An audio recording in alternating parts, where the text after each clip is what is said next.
Welcome back, everybody. Today is September 14th, and we are here for our daily Bible reading. We are going through the whole Bible this year in chronological order and learning about the big picture of the Bible using the Day by Day Kids Bible written by Karen Henley. If you are just hearing about this and it is coming up on your YouTube feed, don't be discouraged that it says that it's a kids' Bible. This is actually a pretty complete version of the Bible. It's just written in storybook form and at a level that we can all understand. Every day we will have daily application as to how today's reading can be practical and useful in your life. So stick around if you are new to this event, and if you are not new, thank you for joining me again today, whether you are following along on your podcast or whether you are watching the video. If you are using your bookmarking commitment calendar, go ahead and take that out. Get that sticker ready or whatever you are using to mark off your calendar, because we are about to hear the Bible today. We have some great reading today. I love Jesus's teaching. We are going to be reading about who is our neighbor, as well as learning to put our priorities right, whether it is time to be spending time with God for the most part, or whether we are not spending time with God because we are too busy and we are concerned about too many things. This will be the story of Mary and Martha. We will also be seeing that Jesus is going to be telling us that he is one with the Father. And this is very important. It is very important to remember that Jesus is one with the Father. And some people will say, well, Jesus never claimed to be God. He is not the same as God. And here we have witness testimony that Jesus absolutely did teach us that he is one with the Father. And his life was put at risk, but he was, of course, it was not his time.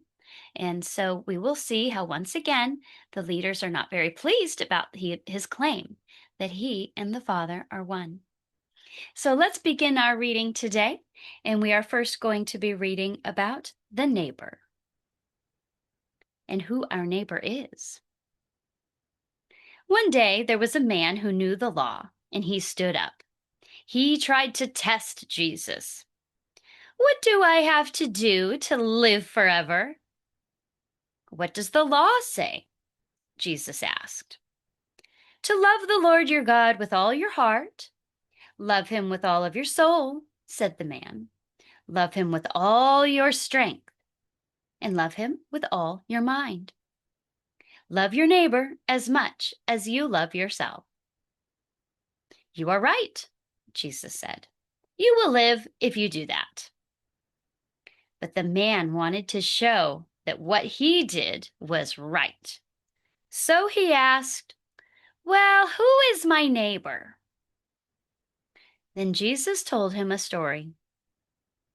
There once was a man who was on a trip, and he was going from Jerusalem to Jericho. But robbers jumped out at him, and they took his clothes, and they beat him, and they left. And there the man was, lying by the road, and he was half dead. Soon a priest came down the road, and he saw the hurt man, but he just moved to the other side of the road, and he just passed by. A man who knew the law came down the road. He saw the hurt man too, but he moved to the other side of the road, and he passed by. Then a man from another land came down the road. He was a Samaritan. He saw the hurt man too, but he felt sorry for the hurt man. And the Samaritan went over to the hurt man and took care of his injuries. Then he put the hurt man on his own donkey, and he took the man to an inn. This is a place with rooms where people could stay, and the man could rest there until his injured places were well. So the next day, the Samaritan took out his own money, and he gave some to the person in charge of the inn.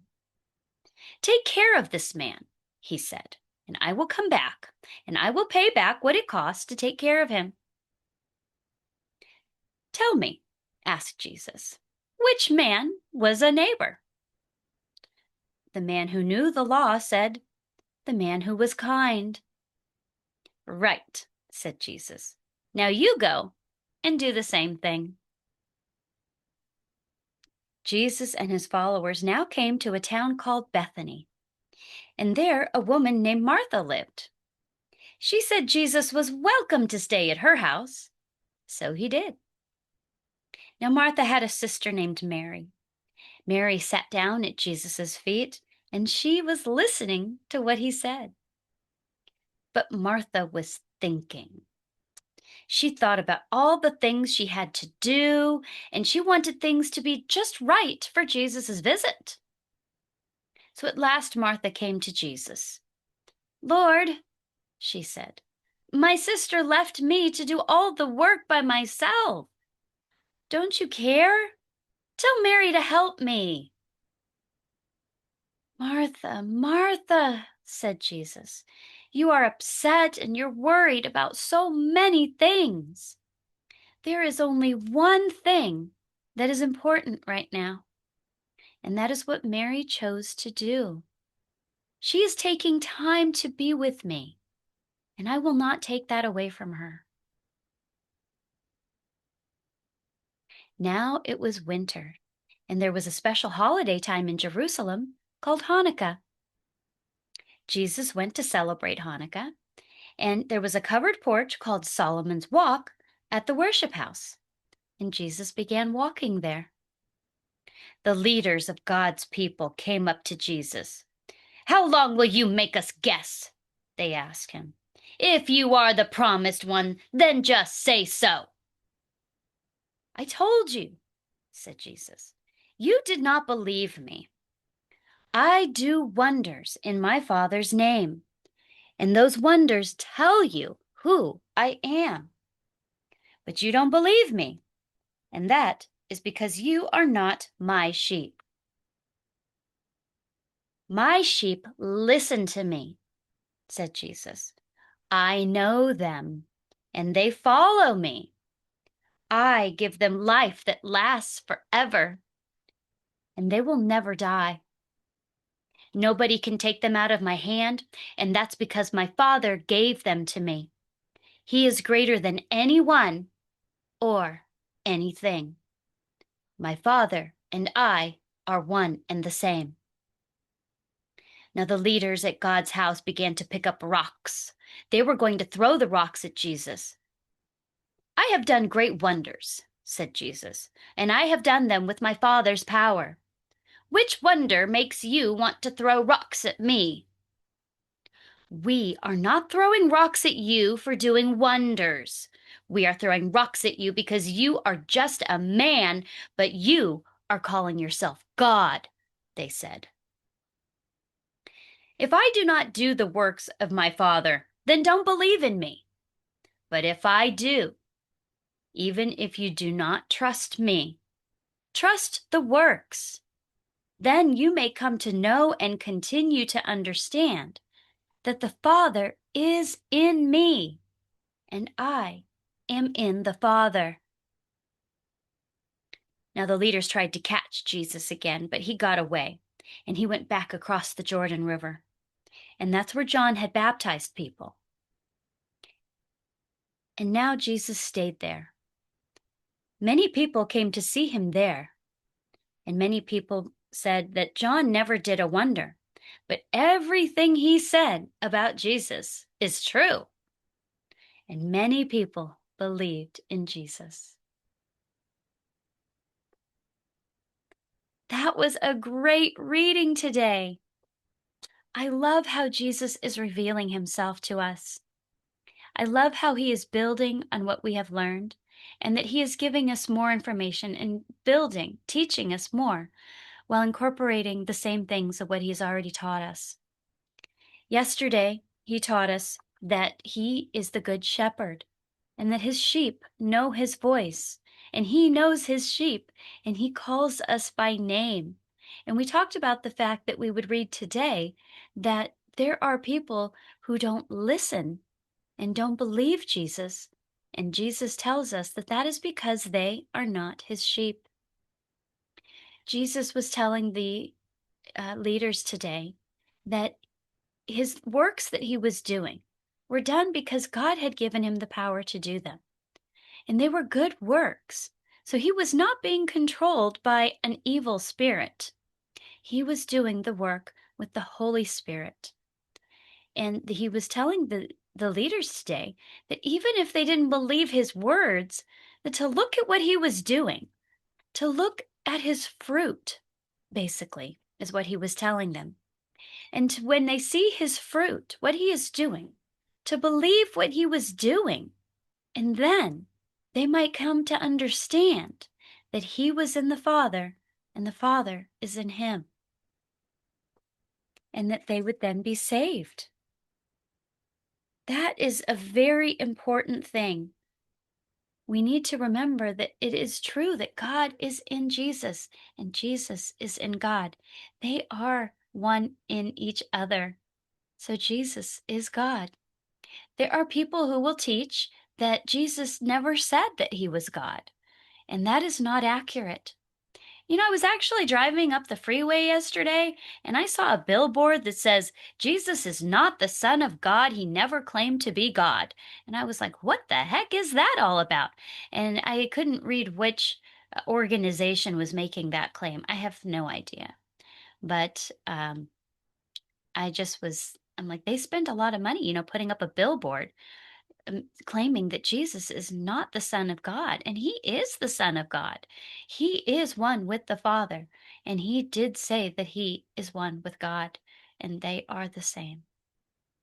Jesus told us previously also that before Abraham was born, he was born, and he was with God in the beginning. And we talked about that. So this is building upon our faith in Jesus. We are learning who Jesus is. And the more we learn about who Jesus is, the more trustworthy what he is saying and teaching becomes. And we can see based on his fruit, just like he taught us that will also be known by our fruit. Weeds don't bear good fruit, and bad trees don't bear good fruit. He is our good shepherd. And nobody forced him to lay down his life for us, he told us yesterday. He chose to do so. And it's also important, let's switch now and talk about Mary and Martha. Now, Martha was very concerned. She wanted everything to be just right for Jesus's visit. And that sounds like, what is wrong with that? Well, it was more important to be learning from Jesus and hearing what he had to say. And in our own daily lives, even today, we can become so busy and so consumed with the things that we need to do that we don't take the time to spend time with Jesus and learn from him. We need to remember that that is the most important thing we can do with our time at any point in any day. We need to make sure that we are not becoming so busy that we are not making time and making him not just some time, but making our time with Jesus and with God the most important time of our day. We need to make him the most important part of our day because Jesus has taught us that we are to seek first God's kingdom and everything else will take care of itself. We don't need to worry about all of these different things like Jesus told Martha today. He said, you are worried about so many things. Today, are we worried about too many things and it is taking us away from making God the most important part of our day?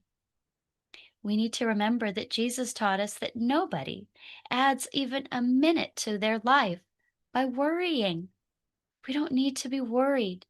We may say, well, I'm not worried about things. I just have a lot to do. Well, we need to make sure that when we are doing everything, that those things can go left undone because we need to make sure that the most important time we are spending is time at Jesus' feet, learning from him. That is the most important thing we should do every day. That, along with the fact that Jesus and God are one, in each other is our daily application today.